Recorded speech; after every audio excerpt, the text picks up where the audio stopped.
When I told my daughter that I hadn't received the wedding invitation, her response was unexpected. Dad, you're just a factory worker. Don't come. I felt my world go dark as I told my daughter, who was about to get married, only this: be happy. After she hung up the phone, I stood there in a daze for about 30 minutes before tears of regret streamed down my face. I swear to God, I've lived sincerely and honestly. But how could this happen to me? God, this is too much. From now on, I'm living for revenge. I muttered to myself and lifted my head, my face likely twisted into a grim expression. My name is Michael Harris. I'm a 65-year-old man retiring this year after nearly 50 years of dedicated work at a factory. Looking back, I think my life has been a series of hardships and struggles. I was born and raised in a poor rural area in Nebraska, and my family couldn't afford to send me to high school. So, after graduating from a local middle school, I got a job as a factory worker in a small town in Chicago. While working there, I attended night school for 4 years, working hard to graduate from high school. The factory owner at the time was a kind, old-fashioned man who was very compassionate. He covered my high school tuition and arranged my shifts to not interfere with my studies. Though he's no longer with us, I still appreciate his kindness and will never forget it. Since then, I've worked tirelessly at this factory for over 40 years without changing jobs. In my personal life, I was single and dedicated to my work. But when I was 39, I married a woman I met at a local bar. A year later, my daughter Hannah was born. However, by the time Hannah entered first grade, my marriage had fallen apart, and we divorced. The cause was my wife's infidelity. She had an affair, stopped coming home, and neglected our daughter's upbringing and household chores, leading to our divorce. Although we fought over custody of Hannah, my wife was only interested in getting money under the guise of child support. As soon as I proposed a fair settlement in court, she suddenly abandoned her claim for custody. She left me to raise Hannah alone as she went off with her lover. Since then, I have done my best to raise Hannah on my own. At first, she didn't warm up to me and longed for the mother who abandoned her. Even so, I tried my best to make sure she didn't feel deprived in our single-parent household. I bought recipe books and, despite being exhausted from factory work, made her favorite dishes like hamburgers and carbonara from scratch. I also bought her the video games and cell phones she wanted and invested as much as possible in her education, even sending her to a private university. All because I didn't want Hannah to grow up feeling the stigma of being from a single-parent family. Hannah eventually graduated from university, got a job, and moved out to live on her own. 3 years passed since she started working, and one day, while talking to my sister, Sarah, who lives in Ohio, I found out that Hannah was getting married. I hadn't spoken to Hannah in a while. I thought Hannah was just living on her own since she never came back home. But Sarah told me Hannah was already living with her partner, and that the wedding was just days away. Wait, hasn't the wedding invitation reached you? You're her father, but we've all received our invitations. I was stunned, feeling a mix of confusion and hurt as I ended the call with Sarah. Why didn't Hannah tell me about her wedding after all I've done to raise her alone? The next day, a luxury car worth probably hundreds of thousands of dollars pulled up in front of the factory where I worked, completely out of place. From the luxury car, a young man in a flashy Italian suit and a tough-looking bodyguard with a shady aura, not someone who seemed to have a legitimate job, stepped out. They walked straight up to me while I was working. The young man addressed me rudely. Hey, old man. Are you Hannah's father? Stunned, I stopped working and asked back in disbelief, "Who are you? And what do you want with me?" The man laughed mockingly before answering. I'm Tyler Newton, the vice president of Emerald Promotions, the number 2 in the agency. I'm the guy marrying your daughter, Hannah, next week. I had my assistant look into you, and I had to see this run-down factory for myself. It's laughable, like something out of the lower class. I wasn't interested in or familiar with the entertainment industry, so I didn't know who he was. Later, I heard that Emerald Promotions is a rising talent agency producing many young actors and actresses recently. Despite being a stranger, Tyler insulted me arrogantly as if he were a noble, looking down on me with disdain. Suppressing my complex emotions, I smiled as best as I could and said, "I just found out yesterday from my sister that Hannah is suddenly getting married." I was really surprised. "You must be her partner then? So you came all the way to this factory to introduce yourself?" I apologized for not introducing myself earlier. "I'm Hannah's father." Before I could finish my introduction, Tyler cut me off, waving his hand dismissively. Don't get the wrong idea, old man. I had no choice but to marry your daughter, but I didn't come here to introduce myself to you. I couldn't understand what Tyler was saying and just stood there dumbfounded.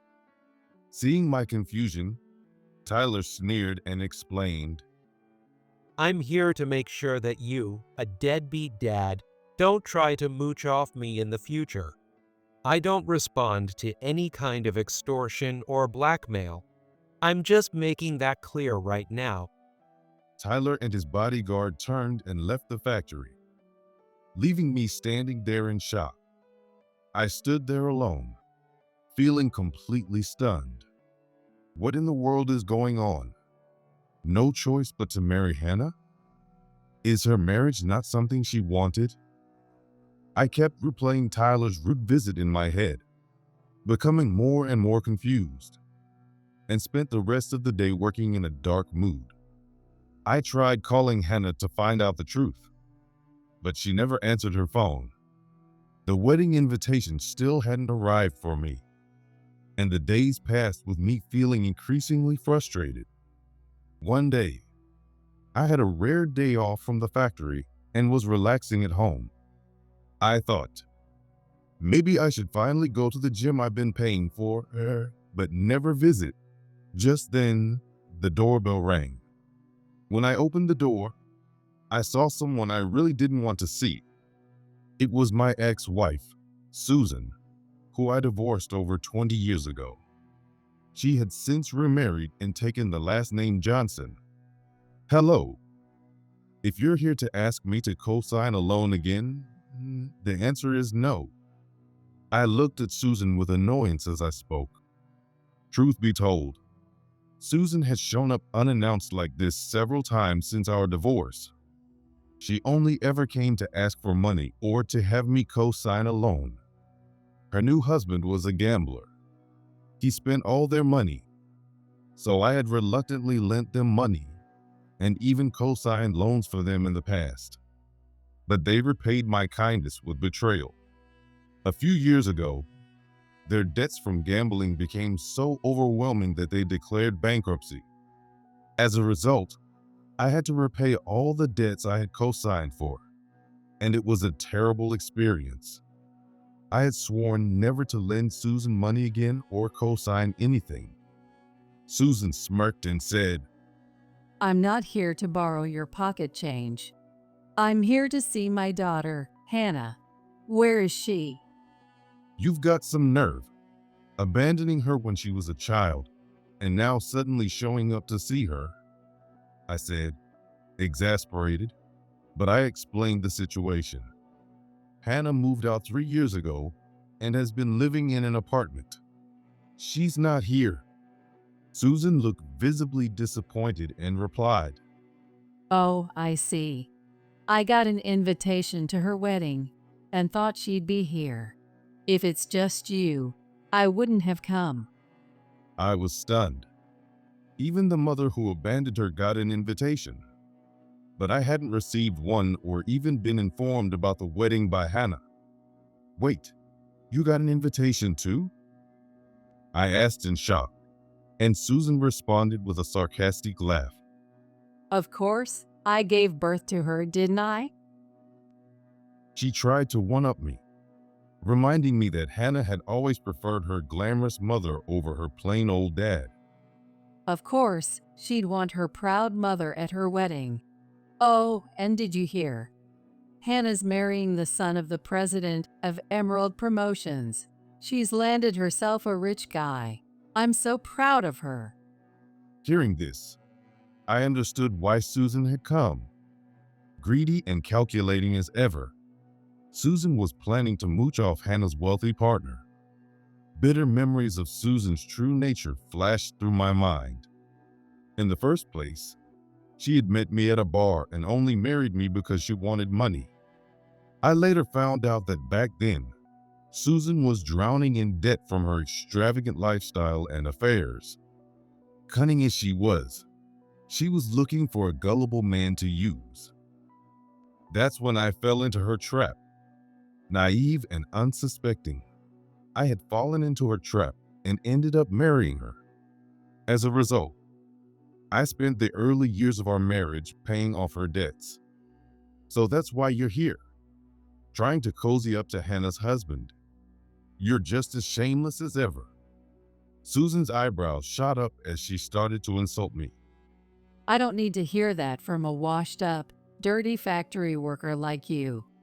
It doesn't matter how you do it. Making connections with rich and famous people is what counts. If Hannah's not here, I have no use for a loser like you. With that, Susan turned on her heel and left. My day off was completely ruined. Why didn't Hannah tell me about her wedding or send me an invitation? I've been raising her alone all these years. I was overwhelmed with sadness once again. A few days passed, and it was the day before Hannah's wedding. I thought I'd try calling her again, even though I expected to be ignored. Maybe the invitation got lost or something, I thought.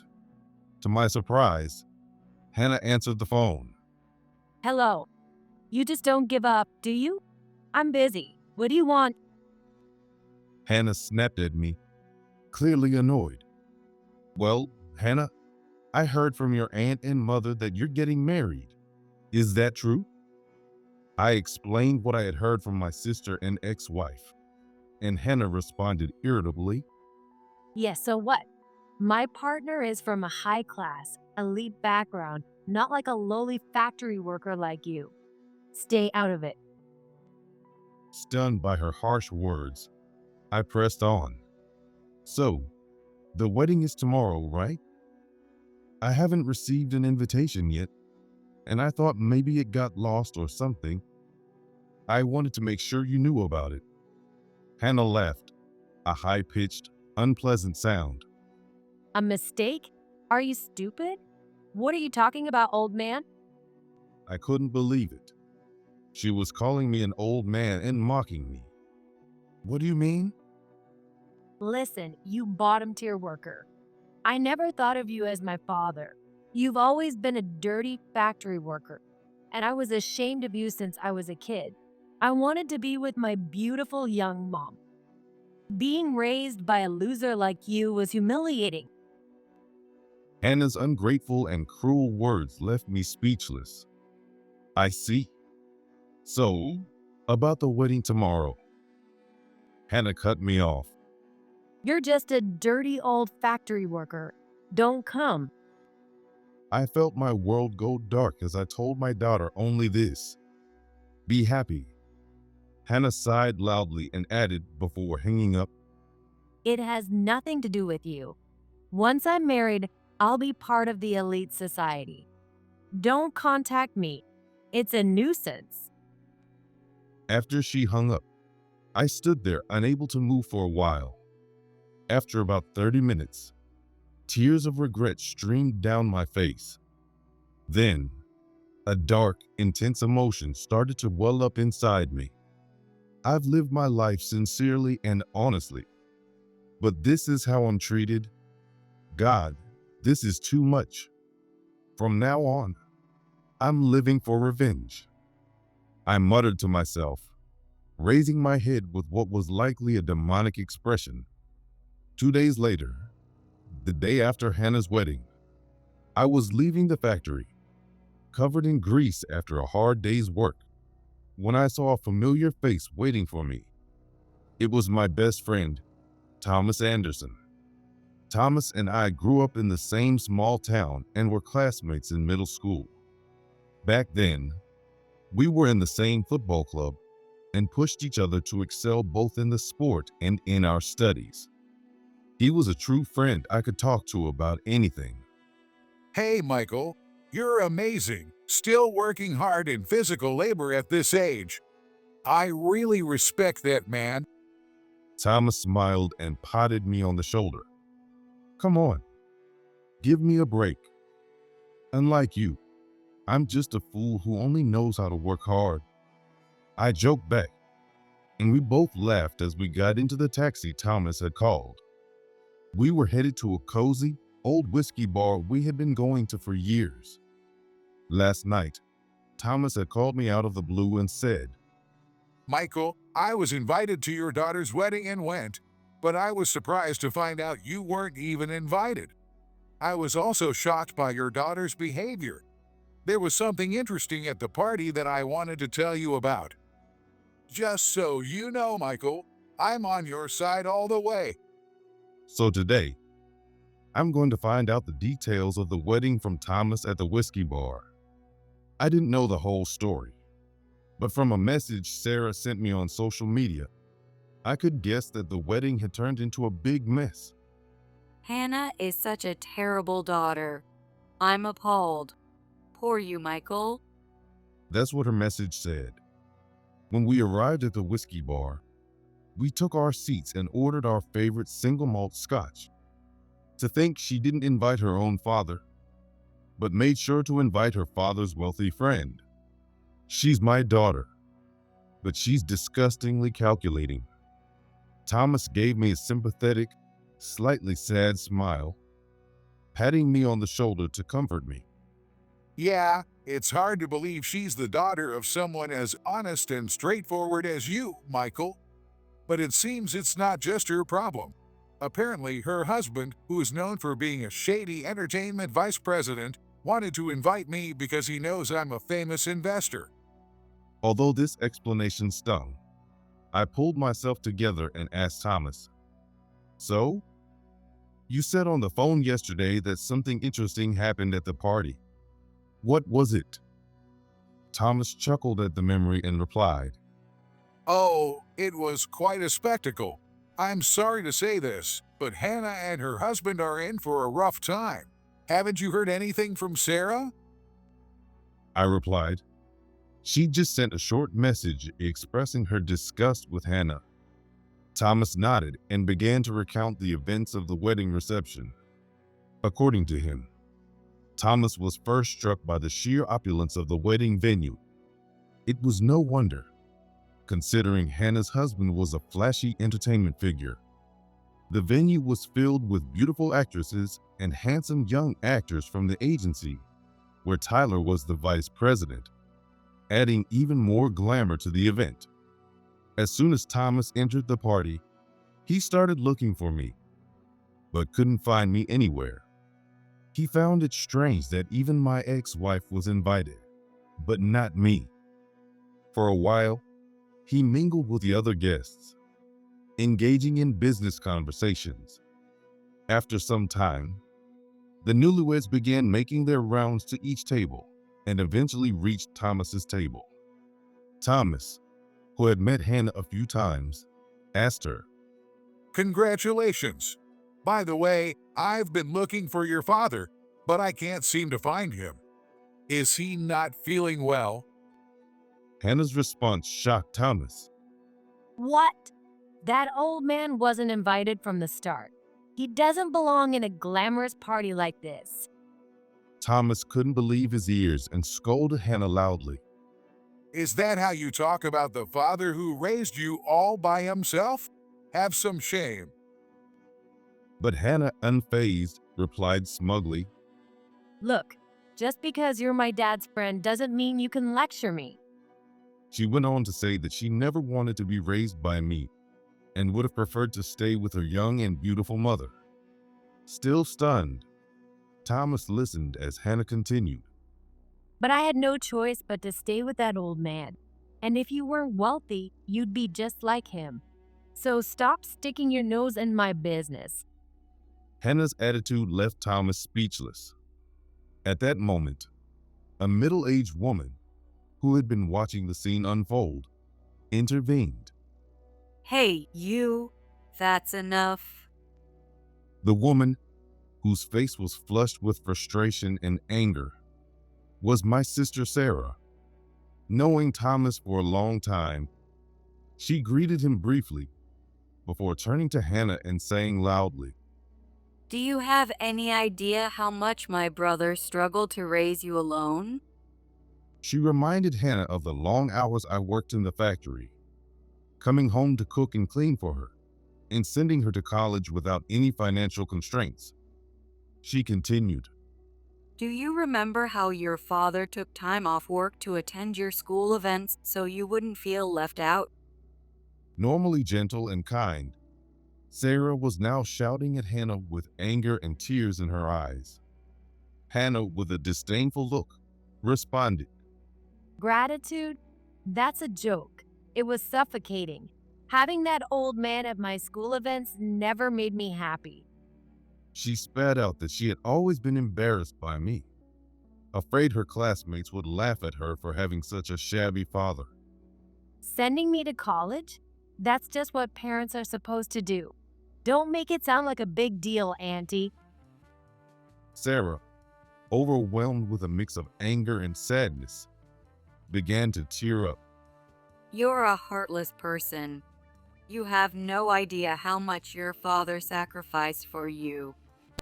Hannah, with an exasperated look, interrupted Sarah's tearful plea and said, I wanted my beautiful and stylish mom to come to my school events and sports days, but that old man had to show up and ruin it, so she couldn't come. Of all things, she praised her mother Susan, who had abandoned her for another man, and further insulted me. Upon hearing this, Susan, who was sitting at a nearby table, made a show of coming over and said, That's my girl, Hannah. Yes, I couldn't attend your school events because of that useless dad of yours. I'm sorry, Hannah, but from now on, let's get along well with your father-in-law, the CEO, and your husband, the vice president. Susan's blatant attempt to gain favor for money and connections was obvious, but Hannah nodded enthusiastically and said to Tyler. Of course, right, Tyler? Tyler, with a forced smile, reluctantly nodded. But then, karma struck.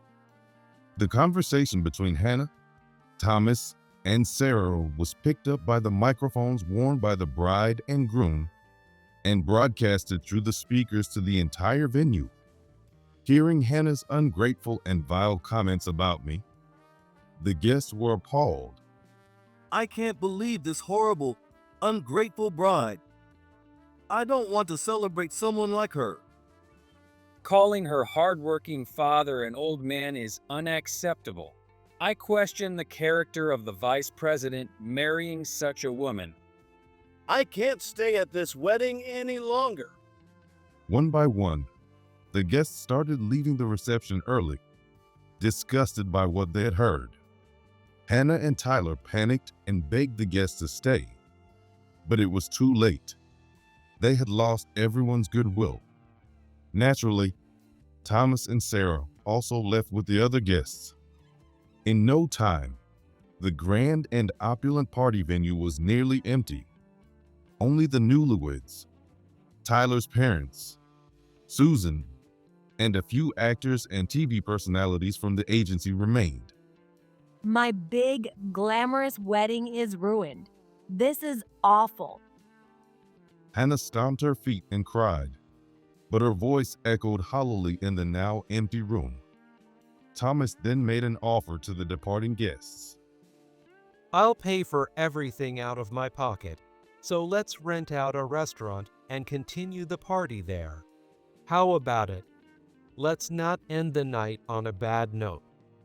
The guests, eager to shake off the bad vibes, happily accepted. At the restaurant, Thomas and Sarah hosted a networking party unrelated to the wedding, and everyone toasted to a fresh start. Everyone must have been holding in their frustration because the party quickly became lively and full of excitement. As the drinks flowed, Sarah began to tell everyone the story of how I struggled to raise my daughter Hannah after Susan cheated on me and left with another man. The guests at the networking party listened with sympathy, and some women even teared up. Among the guests were many supporters and sponsors of Tyler's talent agency. Hearing Sarah and Thomas's stories, many of them said, "I can't trust a company run by such heartless people," and decided on the spot to cut ties with Emerald Promotions. Sarah and I just wanted to get some justice for you. The networking party was very effective, and I think the agency your ungrateful daughter married into is in chaos right now. Thomas finished explaining the events of the previous day with a playful shrug and a grin. Just then, my phone rang. It's Hannah. I glanced at Thomas and answered the call. Dad, we're going to redo the wedding reception, so you have to come this time. We'll make you the guest of honor. Hannah's hysterical voice screamed through the phone. Just from her panicked words, I understood what was happening at Emerald Promotions.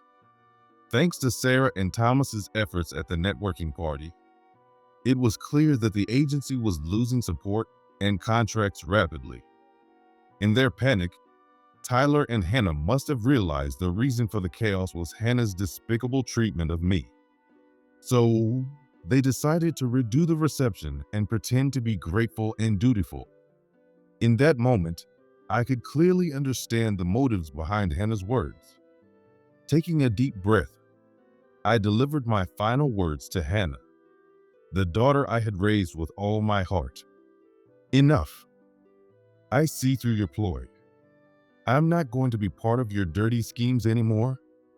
I calmly recounted how I had devotedly raised Hannah with all the love and sincerity I could muster over the past 26 years. And then I delivered my final message. But now, it's all over. From this moment on, we are strangers. This is what you wanted, right? You said yourself that I'm just an old factory worker, so we're done. On the other end of the line, Hannah's voice wavered as she desperately tried to backtrack. No, Dad, that's not what I meant. It was a joke. Please, just come to the redo reception. It's your daughter's request. There's nothing cute about you anymore. What? I'm done with you. I don't think of you as my daughter at all. Goodbye, and enjoy your life with your kindred spirit husband. With my final bitter words, Hannah's true nature came out as she yelled back at me. Don't get cocky just because I was being nice. I'm part of a celebrity family now. I even lowered myself to ask you. I cut her off mid-rant and hung up. Hannah immediately called back, but I never answered again. Thomas, who had been watching me with a concerned expression, quietly said, In this world, we can't let the dishonest win or the honest lose. Your daughter turned out to be a disappointing and cruel person, but she'll face the consequences of her actions. And you, who did everything right, will have good things coming your way. With these comforting words from my best friend, I savored the deep taste of my single malt scotch that night. As it turned out, The sponsors and supporters of Emerald Promotions never returned, and the agency's business quickly fell apart. One by one, the popular TV stars and actors left the agency, breaking their contracts and moving to other companies. The shock of the agency's collapse caused Tyler's father, the CEO, to fall ill and retire. Tyler was left with enormous debts and was forced to declare bankruptcy. Hannah married Tyler, but soon after the wedding, Tyler handed her divorce papers, saying, "I don't want to see your face," because the business started failing due to Hannah's actions. Tyler, a playboy, never intended to marry Hannah, but did so out of responsibility when she became pregnant. Hannah expected to get a large sum of money from the divorce settlement with Tyler's wealthy family. However, just then, the business started to collapse, and Tyler, as the person in charge of Emerald Promotions, was buried in debt and declared bankruptcy. Unable to get a penny from a bankrupt man, Hannah found herself homeless. Cut off from me, Hannah turned to her mother, Susan, for help. But the opportunistic Susan coldly responded, "You've been nothing to me since the divorce." Seeing that Hannah was no longer wealthy, desperate to make quick cash, Hannah resorted to soliciting in a park and was arrested for prostitution. Now, she spends her days in prison, filled with regret. Just as Thomas predicted, the bad guys couldn't escape their fate. Time flies. It's been 3 years since then. I have retired from my long-time job as a factory worker and have become the owner of the factory. Here's how it happened. Thomas, a wealthy investor, had been buying up shares of the factory where I worked for some time. When he became the majority shareholder with over 51% of the shares, he appointed me as the CEO at the shareholders' meeting. Thomas said to me, I want a man who has lived honestly and sincerely to have a rewarding life in the end. Since then, I've been busy with my new mission of managing the factory. When one door closes, another opens. I reflect on the deep meaning of this proverb every day.